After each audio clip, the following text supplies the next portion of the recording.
Thank you, Ankit. You stuck to your 10 minutes. Now may I request Sayal Das for your presentation, please.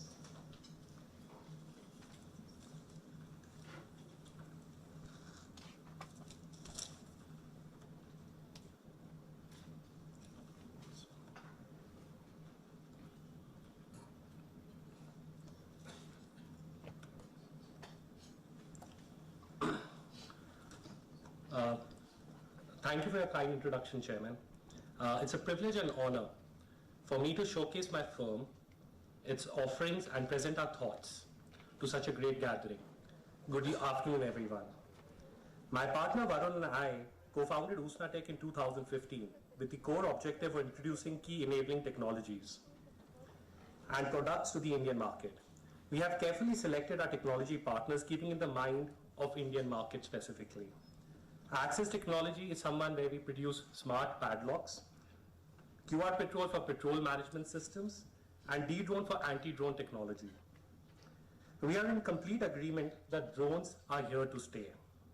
At the same time, drones pose risk, safety, security, and privacy. There's a ban on importing of drones and flying them in this country. They are being illegally smuggled, which is proven by It's proven by the 10 DJI drones which were confiscated at the Bangalore airport. These are capable of flying at 20,000 feet and carry a half a kg of payload. Not only that, you can simply go online and purchase a drone under $100. This will come to your house on cash on delivery without any KYC or paperwork. It will be delivered to your house with a high-res camera pre-installed.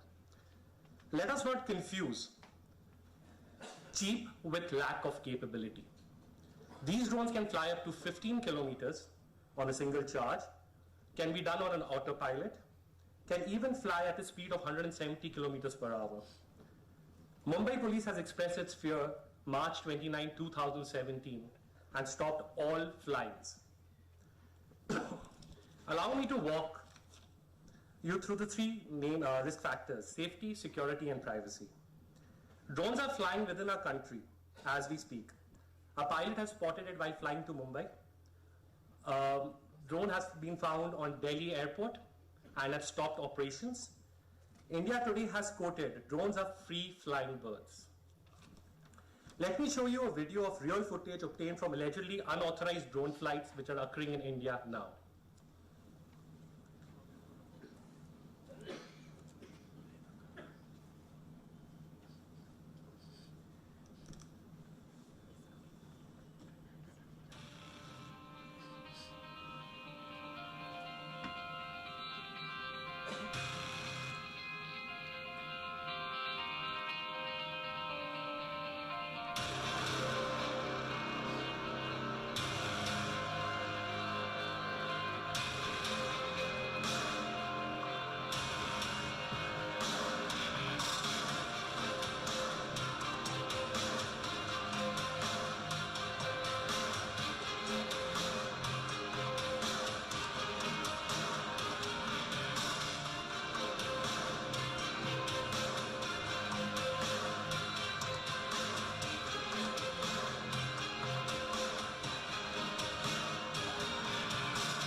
Okay.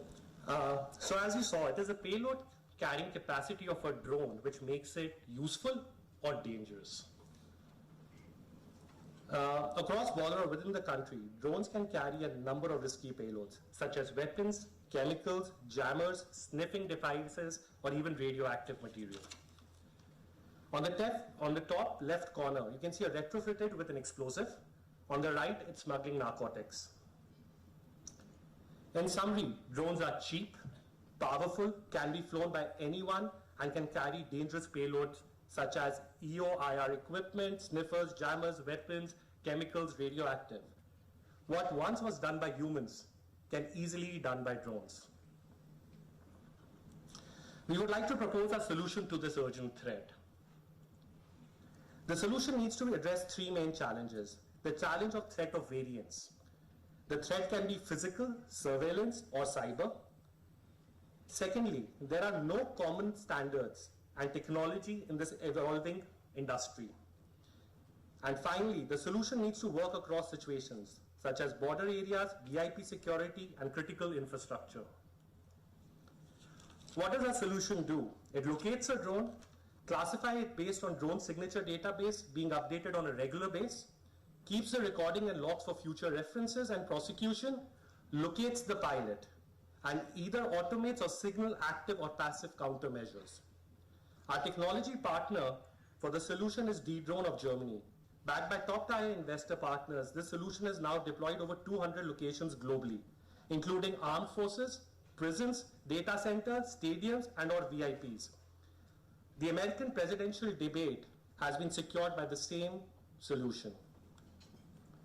We are compatible with a number of detection technologies and products, including RF sensors, PTZ cameras, radars, and ultrasonic sensors.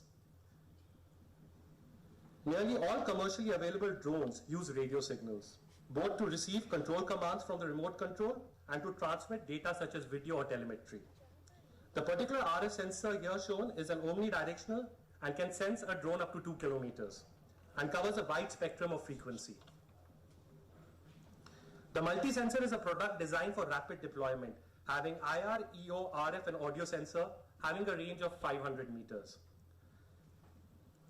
Here is an easy to deploy mobile kit for various sensors. This is a radar designed specifically to detect drones. It has a range of 9 kilometers and operates in the X band.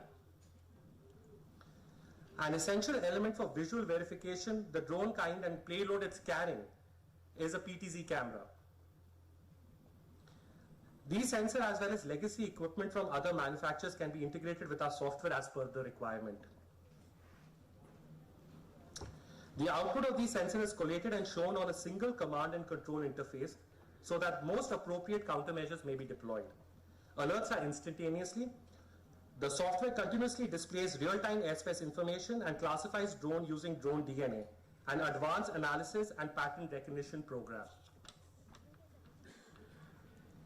Once a drone is detected, action can range from passive measures such as evacuation, blocking of view or fog bombs, or active measures such as jamming or EMP pulses. As I said in the beginning, drones are here to stay. To manage the large number of drones in Indian skies, we propose a partner solution for integrated drone traffic management. In this system, inputs such as geofence flight corridors, flight plans, real-time flight data, obstruction data will be utilized by automated system to keep the pilot and the air traffic controller in sync to ensure safe flights. In conclusion, militaries across the world continue to invest in drone technology to survey and conduct strategic offensive measures to protect and defend. The same technology is accessible and being used by politically motivated terror groups aimed to cause harm to innocent civilians. Because of this, government agencies should turn to drone detection to not only track their own drone traffic, but also identify when an unauthorized drone has entered their own airspace. Local governments are taking crucial role in lead of conversation about integrating technology into cities such as smart cities and should look to create local guidelines on safe and proper use of drones. The concern for drone safety reach every person and building within the country, and it's up to various agencies to decide how and when to integrate drone safety regulations. Mr. Chairman, our next steps are urgent induction of anti-drone technology to the forces managing Indian borders and other sensitive areas, and implementation of drone traffic management system to manage the inevitable flood of drones that will hit the Indian market. Usnatech is your partner to bring in cutting-edge technology for safety, security, and privacy of all Indian citizens. Thank you for your time.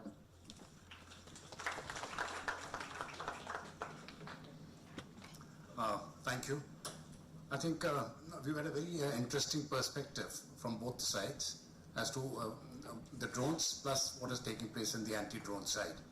Now, we've got about 6-7 minutes now, and it's open to the interactive session. Any questions or anything? Yeah, from here. Do you have any program for autonomous underwater vehicle? Not yet, sir, but I can connect you to a company that has. Okay. It's not underwater yet. They have something for on water. There's something for on water right now. Okay. Underwater, there was some young company from IIT Bombay who wanted to start, but given the vagaries of defense startups, they couldn't sustain that for long. Okay. But an IIT Bombay has developed a couple of small bots which can do underwater. Thank you. I just had a very practical question based on the conversation this morning. So all of your sales of drones or testing has been completely done with military units in military areas? Largely, sir, or we've taken permissions from them and we've been given permissions by authorities to operate those systems. But have you taken permission from DGCA also on occasion? Sir, largely most of our development happened before the ban came in any case. Oh, I see. You managed to get in under the wire. When did the ban come in? 2014. We've been at it for a while now, as you know. Yes. Question for Mr. Das.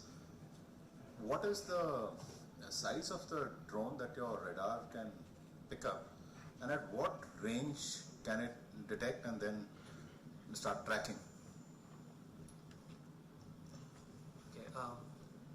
The sizes of drones which we can go to mini, and currently we can do nano very close, which is around 200 to 300 meters. But for normal mini drones, we can go up to 2 kilometers and we can detect it. We detect according to 3 principles: radar, RF signals, and PTZ cameras. So what we do is we look for all 3 elements.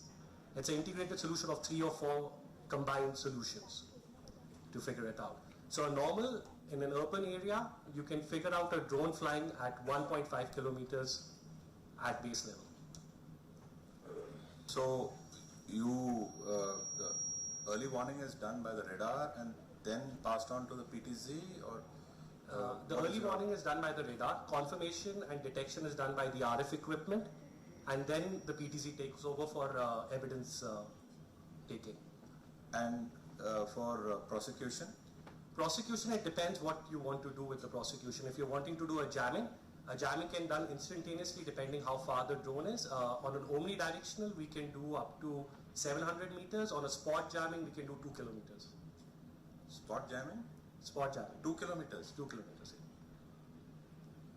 The jammed drones have a tendency to go back to their point of origin.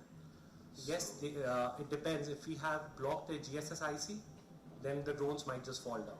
They come down also. But usually they have a fail-safe called return to home. But as soon as you block the GPS, they don't know where to go. But they won't fall. No, they won't fall. They won't fall, but they'll just drift. They'll just land down. Just a point for as a suggestion, you may want to, after you jam them or you prosecute them, whichever, you may want them to land in a safe zone, because if it's carrying explosive payload, you don't want it to just drift around. You want it to come to a safe zone. That is one of the challenges that exists today with this technology. Would you like to or recommend collecting signatures of the drones of the other side? In the, normally, in all our other variety of armament or munition system, over a period of time, you have this measure of continuously collecting signatures of the variety they have. because that helps in all your operations which you suggested, detection and countermeasure thereafter. So would you suggest that kind of a thing for us? So yes, sir, we do that. We collect all signatures from drones because what's happening is there is no single standardization of drones across the platform. Everyone's building their own drone on another different protocol. So we have to sweep the complete RF range to figure out it's a drone or not. And we take signatures, keep it in our database, and we continuously update our database on a regular basis. Such that if a new drone comes up today in China, we're able to find that drone easily through our system. So there is a requirement of the border management to do that No, continuously. it will do it itself, sir. It reads. No, in terms of organization, Your question, I think the organization will have to take care of that. The organization will have to take care of that. Hi, this is a question from Mr. Das. You spoke of a very interesting point about homing in on the pilot. So can you elaborate a bit on how you do it? It's basically through telemetry.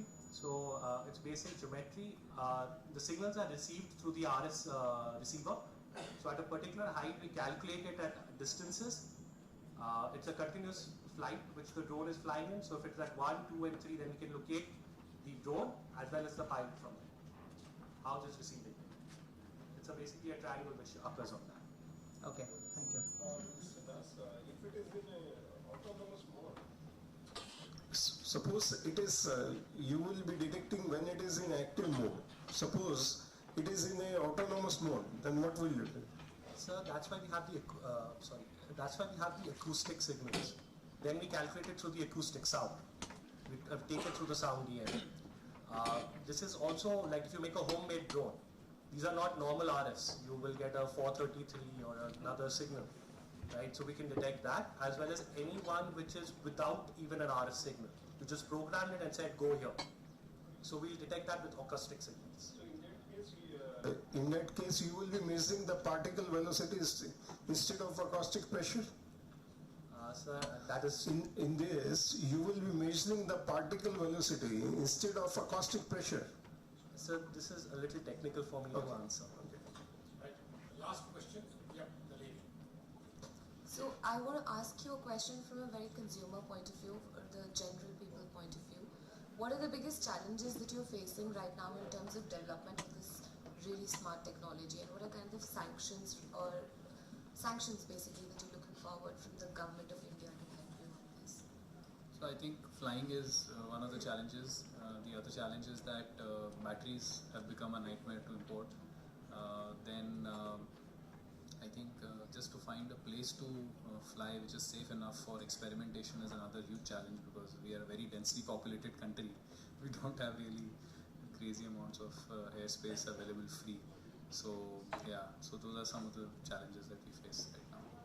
What about the sanctions that you're looking for from the government? Any kind of help that you're trying to get but not getting? So I think right now what we're looking for from the government point of view is to at least have a standard system set up. So there are regulations in the country about a lot of things like import of systems and all of that. Most of them are very weakly implemented, because of which we have more than 10,000 Chinese UAVs flying in our skies without us or any authority having any knowledge of who's operating them, where they're operated, and all of that. Whereas there are restrictions on manufacturers of all kinds to basically be under very, very strict regulations. So I think it's a lot of parity and uniformity implementation, which is the bigger gap right now, because a lot of things already exist or there is a blanket ban. So ideally things should not happen, but they still do happen. Right. That brings us to the. Okay. Right. I think we've just crossed the time, but quick. Mr. Sahil, you mentioned that drones can carry drugs across the border and weapons across the border. Have there been any reported evidences for this or incidences which have? On the American-Mexico border, there have been reported incidents. On the Indian border, we haven't seen any news which has come up on that front. And in prisons, this is very common in even South American countries and a lot of places. People just use UAVs for all sorts of activities. Right. Now that brings us to the end of the session. It remains for me to thank Mr. Ankit Mehta and Mr. Sahil Das. Kindly give them a very warm round of applause, please. Now we start with the very next session.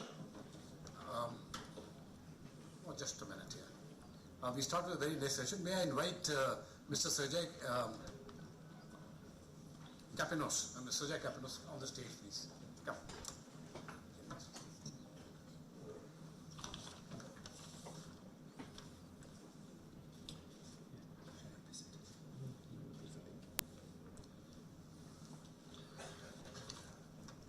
Before starting the session, may I request General Dhruv